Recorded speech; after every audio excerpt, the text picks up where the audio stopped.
네, 여러분 반갑습니다. 수시의 모든 것 리논 컨설팅 김영진입니다.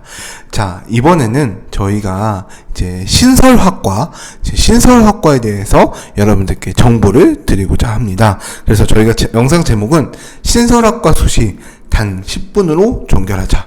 이렇게 이제 영상을 콘텐츠의 주제로 찍게 되었습니다. 일단은 저희가 이제 신설학과에 대해서 2021년, 2022년도 신설학과에 대해서 저희가 뭐 다 다루진 못하고 이제 주요 몇 개 대학의 신설학과와 핵심 키워드에 대해서 소개를 드리도록 하겠습니다. 자, 일단 첫 번째는 신설학과가 왜 중요한지에 대해서부터 저희가 이제 말씀을 드려보도록 하겠습니다. 자, 일단 신설학과가 중요한 이유 첫 번째는요. 일단 아무래도 신설학과는 기본적으로 데이터가 없습니다. 데이터가 없기 때문에 미지의 세계예요. 즉, 미지의 세계라는 말이 뭐예요? 그렇죠. 아무도 지원을 많이 안 할 수도 있고 되게 조심스러워 한다는 이야기입니다. 어쨌든 이제 그렇기 때문에 여러분들이 이 학과에 대해서 오히려 의외로 뭐 성적이나 이런 것들이 상대적으로 좀 낮아도 여러 가지로 트라이를 해보면 잘 될 수 있는 가능성이 있다라고 여러분들이 보실 수가 있겠습니다. 자, 그 다음 두 번째 중요한 이유에 대해서는요. 기본적으로 신설학과의 경우는 여러분들 생각을 해보세요. 당연히 신설학과를 지금 현재 새롭게 세웠다는 것은 인구도 줄어드는데 왜 하필이면 신설학과 세웠을까? 그렇죠. 신설학과 이꼬르 학교에서 밀어주는 키 학과라고 하는 경우들이 굉장히 많습니다.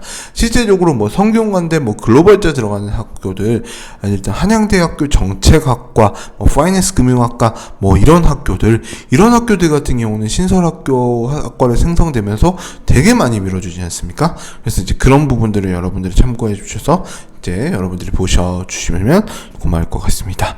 그래서 이제 신설학과가 왜 중요한지에 대해서는 제가 말씀을 드렸고요. 그러면 각각의 어느 학과들이 있는지, 그리고 그 학과들의 특성에 대해서 간단하게만 설명을 드리면서 정보를 전달해 드리도록 하겠습니다.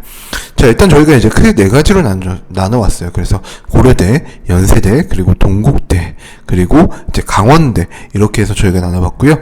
실제적으로 이제 고려대 같은 경우는요, 이제 뭐 아무래도 제 모교이기도 하죠. 제 모교이기도 한데, 반도체 공학과가 있습니다. 공학과가 있고요. 실제적으로 이 학과는 이제 SK 하이닉스와 계약을 해서 맺은 계약학과입니다.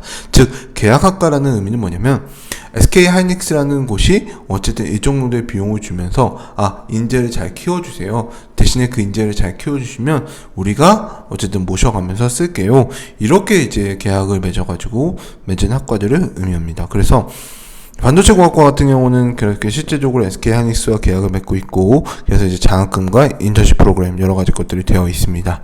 또 이제 융합 에너지 공학과와 이제 데이터 과학과 이런 학과들이 있고요. 또 이제 스마트 보안학부 이런 학과들이 대표적으로 있습니다. 그래서 특히나 이제 스마트 보안학과는 어떻게 보면 이제 고려대 이제 국방학과처럼 어쨌든 이제 약간의 그렇게 화이트 해커들을 좀 양성한다라고 여러분들이 봐주시면 좋을 것 같습니다. 자, 그 다음에 연세대 학교로 넘어가면요. 연세대 학교 같은 경우는 인공지능융합대학의 인공지능학과라는 것이 있습니다. 그래서 실제적으로 그런 것이 있고요. 그래서 이제 이 부분도 마찬가지로 이제 저희가 이제 이 인공지능학과 같은 경우도 이제 신설학과라고 보실 수가 있고, 네, 시스템 반도체 공학과 같은 경우는요.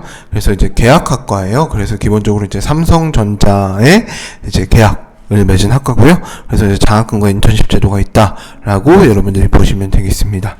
자, 그 다음에 이제 동국대학교인데, 동국대학교 같은 경우는 기본적으로 이제 문화재학과가 있고요. 그 다음에 AI 융합학부가 있습니다. 그래서 이제 문화재학과 같은 경우는 불교대학 안에 소속되어 있고, 이제 국내 유일의 이제 문화재와 관련된 학과입니다.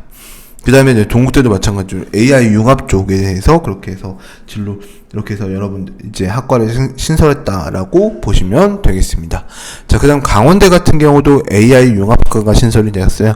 그래서 여러분들 딱 아시겠지만, 이제 실제적으로, 여러 가지 AI와 관련된 학과들이 굉장히 많다라고 보시면 되겠습니다.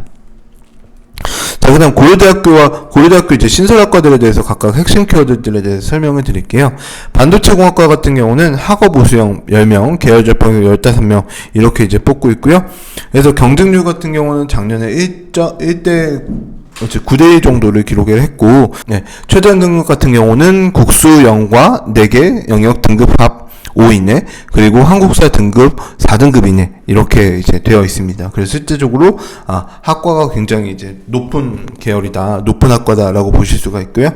그래서 이 학과에 입학을 하게 되면 4년 내내 학비 전액 지원해주고 학비 보조금도 지원해줍니다. 그리고 석방 연계과정도 지원해주고요. SK 하이닉스 인턴십도 주고 미국 애플, 실리콘밸리 이런 것도 견학 기회도 주고 뭐 맥북 프로 13인치 노트북도 주고 엄청난데요. 어쨌든 이제 그런 식으로 해서 여러 가지 핵심 키워드를 보실 수 있다라고 보시면 되고 있고요.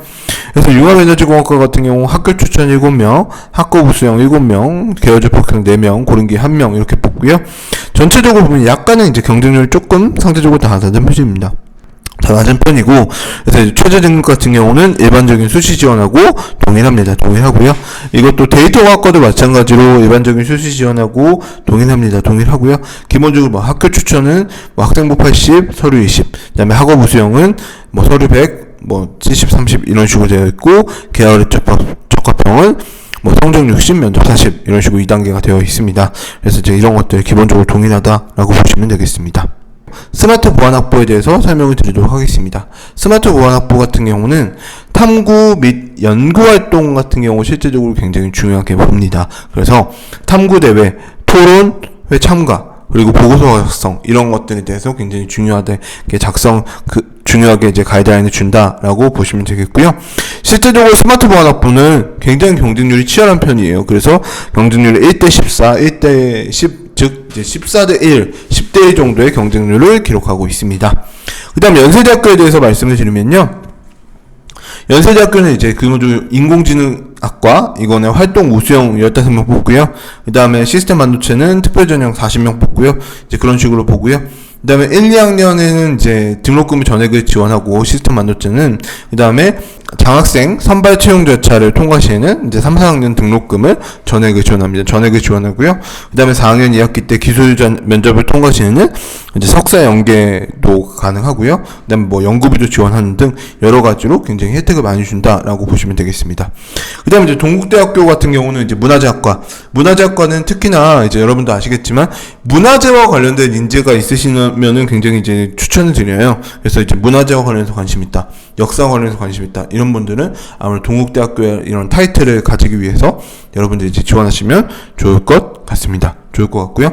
실제적으로 AI 융합학부는 말 그대로 AI 쪽과 관련해서 관련된 인재들 이런 것들이 필요하다라고 보시면 되겠고, 실제적으로 이제 동국대는 학교장 추천과 학생부 종합 전형은 어쨌든 학생부 교과 전형과 학생부 종합 전형은 최저 기준이 없습니다.